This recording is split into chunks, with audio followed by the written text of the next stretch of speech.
안녕하세요. 버크 TV 시청자 여러분.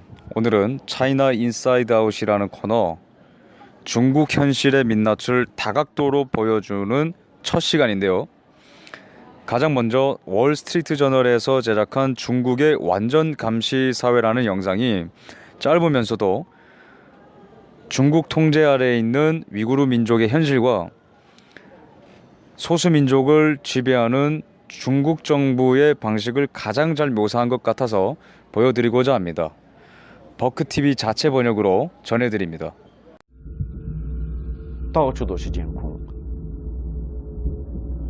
每天装甲车啊，一些坦克啊，在社区里面走来走去，也没有具体的法律规定，没有它的一些尺寸。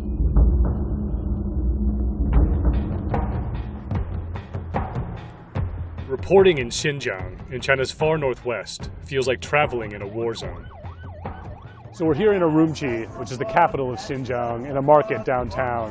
The security here is incredibly tight. There are armored cars on the street, police stations on every corner, and tons of surveillance cameras. In the past year, police have stepped up security. The region is now under what's probably the most intense government surveillance in the world. Here, China is experimenting with futuristic spying technologies. For years, China has tried to suppress a separatist movement made up of Uyghurs, a local ethnic group. Authorities say the separatists are Islamic terrorists. We came to see what life looks like in a place where your every move can be monitored.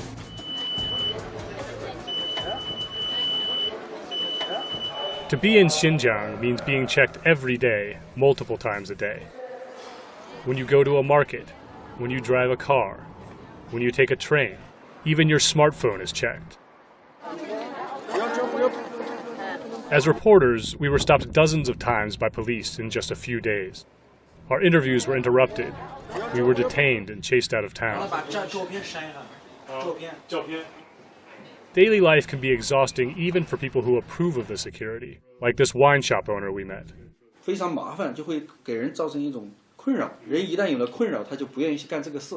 对，就像我喜欢逛街，但是我一去逛街就要查个身份证的话，有造成的困扰，我就不愿意上街了。The surveillance apparatus falls hardest on Uyghurs. Parhat Imin sells pomegranate juice in the streets of Urumqi.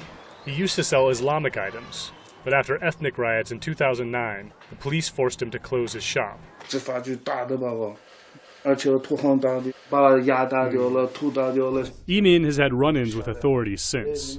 He was once sent to jail for buying hashish. Now, he says every time he goes through a checkpoint, his ID sets off an alarm. 撞进去了，黑名单。说这个的话，别地方去把我抓走，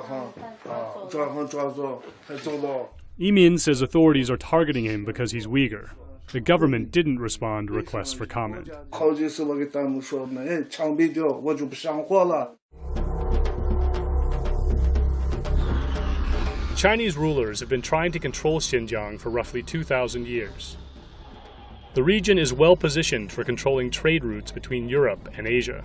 It's also rich in oil, coal, and natural gas. In 1949, Mao Zedong sent his army into Xinjiang and incorporated it into the People's Republic of China. Many Uyghurs saw this as an act of colonization. Over time, riots erupted. In recent years, violent attacks by separatists have occurred inside and outside Xinjiang. To bring order, in 2016, Beijing installed a new strongman in Urumqi, Chen Quanguo, who was known for locking down Tibet, another rebellious region. In Xinjiang, Chen has taken his methods of mass control to a new level, turning the region into a laboratory for new surveillance technology. ID cards loaded with personal details are used to track people's movements. Residents have different levels of freedom based on factors like ethnicity and religious practices. Goods that are deemed dangerous are tightly controlled. If you want to buy a knife in this cutlery shop, for example, the purchase is tied to your ID, as this salesman demonstrates. 这个就二维码，这个就二维码编号，然后直接雕刻，用激光刻上就可以了。就是一个身份证放在上面，然后一读卡，这个身份证照片、身份证号码，然后民族，家庭住址都有了，然后生成一个二维码。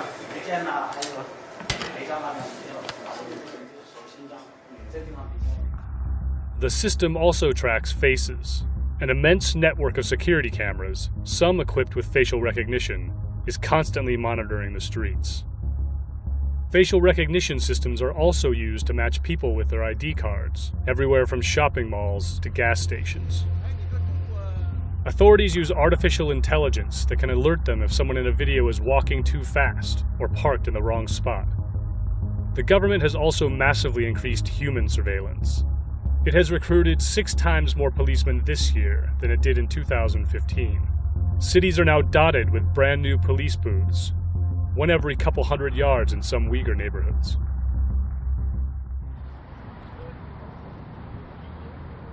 For Tahir Hamad and his family, all of this was too much, so they fled to the US. 任何政权没有对维吾尔族人这么严酷、这么严厉的打击。 Hamad is a poet and a filmmaker. He arrived in August and has applied for political asylum. 要提交给移民局，就是。 To get out, Hamad bribed a doctor to make up a story.